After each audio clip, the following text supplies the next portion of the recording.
Olá, bem-vindos! Nessa análise, a gente vai explorar um texto antigo que funciona como um verdadeiro campo de batalha intelectual. Sabe aquela masterclass de como lidar com armadilhas retóricas e políticas? É exatamente isso. O capítulo 12 do Evangelho de Marcos não é só um registro histórico, é um roteiro intenso, cheio de debates de alto risco. Imagina um cenário onde diferentes facções de poder chegam, uma atrás da outra, para desafiar a autoridade de uma figura central, usando perguntas incrivelmente complexas. É simplesmente fascinante observar como a tensão escala aqui. A gente vai desconstruir esse confronto passo a passo para ver de perto como o embate se desenrola e por que as respostas deixaram todo mundo de boca aberta. Para entender a magnitude desse texto, a gente precisa olhar o quadro geral. Nosso roteiro de hoje tem 5 partes fundamentais: a parábola da rejeição, a armadilha do tributo, o enigma da ressurreição, os maiores mandamentos e, por fim, os avisos sobre hipocrisia.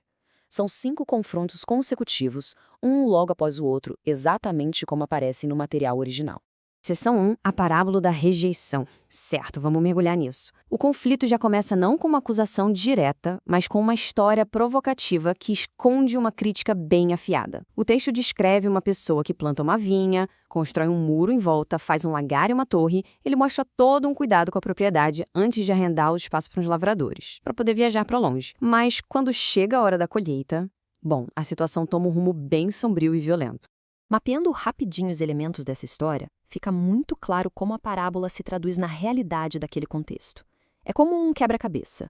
O dono da vinha representa Deus, os lavradores que alugaram a terra representam os líderes religiosos da época, aí temos os servos, que são enviados um após o outro para recolher os frutos e acabam sendo espancados ou mortos, esses simbolizam os profetas históricos. E por último, o filho amado que o dono envia pensando, com certeza vão respeitar meu filho, representa o próprio Jesus, o herdeiro. Os líderes que estavam ouvindo sacam a acusação implícita na hora. Eles estão sendo apontados como os lavradores assassinos que planejam roubar a herança. E a parábola chega no clímax com essa citação direta. A pedra que os edificadores rejeitaram, esta foi posta por cabeça de esquina. Aqui entra uma genialidade tática absurda, usar a própria literatura dos adversários contra eles. A pedra rejeitada vira a peça principal da construção. Ou seja, a rejeição do herdeiro não é o fim da linha, mas sim parte de um plano muito maior. O texto relata que, ao escutarem isso, os líderes entenderam perfeitamente o recado. Eles até queriam prendê-lo ali mesmo, na hora, mas acabam recuando. E por quê? Simplesmente porque eles tinham muito medo da reação da multidão. A tensão sobe lá no alto e eles saem de cena para bolar uma nova estratégia. Seção 2. A armadilha sobre os impostos. E olha, a próxima onda desse desafio não vem com agressividade, mas com uma tática bem diferente: bajulação e uma bela armadilha política. Os fariseus se juntam aos herodianos, 2 grupos que normalmente não se bicavam de jeito nenhum, para tentar achar uma falha no discurso. Eles chegam cheios de elogios sobre a honestidade e a coragem de não ligar para a opinião alheia, preparando o terreno para uma questão super volátil. E aí eles soltam essa: é lícito dar o tributo a César ou não? Parece uma pergunta inocente, não acha? Mas é literalmente um campo minado. Pagar imposto para o Império Romano era um tema explosivo. Se a resposta for sim, é lícito, significaria apoiar a ocupação romana, o que deixaria o público oprimido furioso, já que todos ansiavam por libertação. Agora, se a resposta for não, não é lícito, aí é um ato de rebelião e traição direta contra Roma, dando a desculpa perfeita para uma prisão imediata. É uma armadilha retórica desenhada sob medida para destruir a reputação ou a liberdade de quem responde, qualquer que seja a resposta. O que vem a seguir mostra a inteligência brilhante de não entrar no jogo do adversário. A resposta começa pedindo uma moeda, algo super inesperado. Olhando para ela, a pergunta é devolvida: de quem é essa imagem e inscrição? Eles respondem que é de César, e aí vem essa sacada de mestre: dai, pois, a César o que é de César e a Deus o que é de Deus. Pensa bem, isso foge da armadilha política com uma maestria incrível.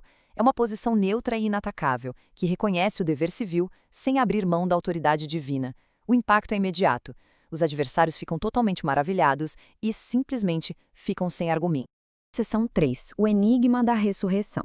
Bom, como a aliança política falhou, entra em cena uma terceira facção, os saduceus. As crianças desse grupo são essenciais para entender o próximo ataque. Eles declaradamente não acreditavam na ressurreição ou em qualquer tipo de vida após a morte. Então, eles trazem um cenário hipotético, extremamente específico e até bizarro para tentar provar, pela lógica, que essa ideia do além é um grande absurdo.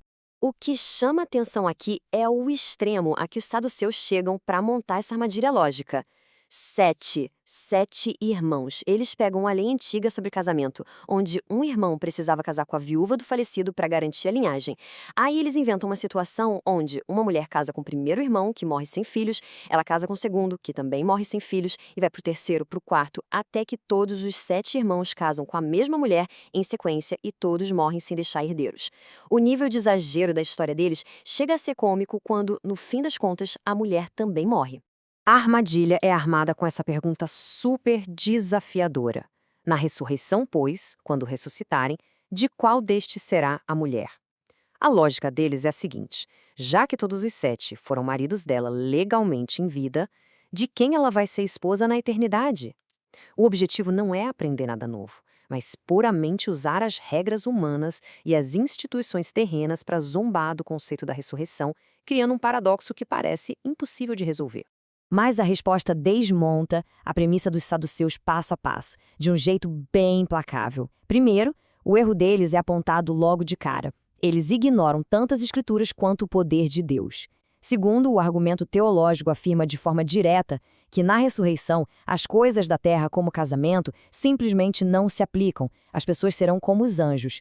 E, em terceiro lugar, usando o próprio texto que os saduceus validavam, a história da sarça ardente, é lembrado que o Senhor se declara o Deus de Abraão, o Deus de Isaque e o Deus de Jacó. Olha a sacada. Se ele é o Deus desses patriarcas do passado, ele não é Deus de mortos, mas de vivos. A lógica terrena deles caiu por terra diante de uma visão teológica muito mais ampla. Seção 4. Os maiores mandamentos. Vamos seguir em frente, porque o tom do debate muda da água para o vinho neste quarto desafio. Um escriba que estava lá escutando todas essas discussões e viu a sabedoria das respostas, resolve se aproximar. Mas, diferentemente dos fariseus ou dos saduceus, ele parece genuinamente curioso.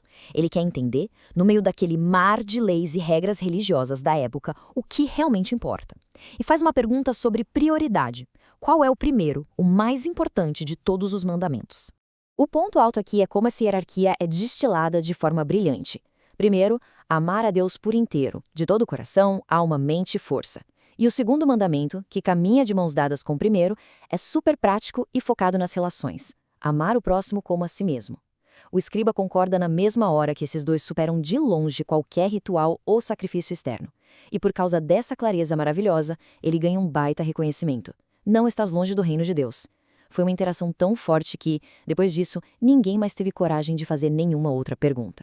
Seção 5. Avisos, ensinamentos e hipocrisia. Bom, com os críticos calados, a dinâmica de poder simplesmente se inverte. Já que ninguém mais faz perguntas, a postura muda para o ataque. O foco agora cai em como os próprios escribas interpretam as coisas. É feito um questionamento sobre a leitura tradicional do Salmo 110. Como é que o Messias pode ser só o filho de Davi, se o próprio Davi o chama de Senhor? É uma virada teológica que deixa a multidão fascinada, ouvindo com gosto a desconstrução daquela sabedoria estabelecida. E isso ilustra brilhantemente como a análise teológica vira um alerta social e moral duríssimo. Olhando para o contraste que o texto faz, a gente tem, de um lado, a ostentação.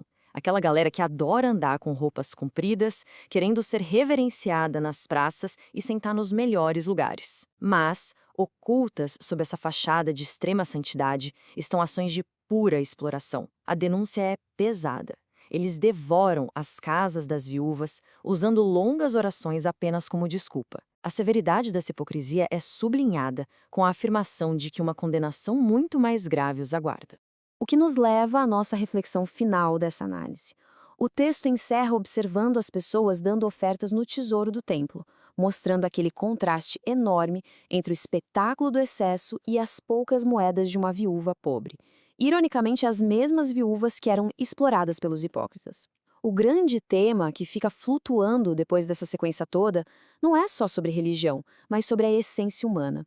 Quando todas as armadilhas caem e só sobra a verdade, onde está a verdadeira devoção? Na aparência externa que a gente mostra para o mundo ou no sacrifício silencioso do dia a dia? Fica aí esse pensamento para a gente refletir. Muito obrigado por acompanhar e até a próxima.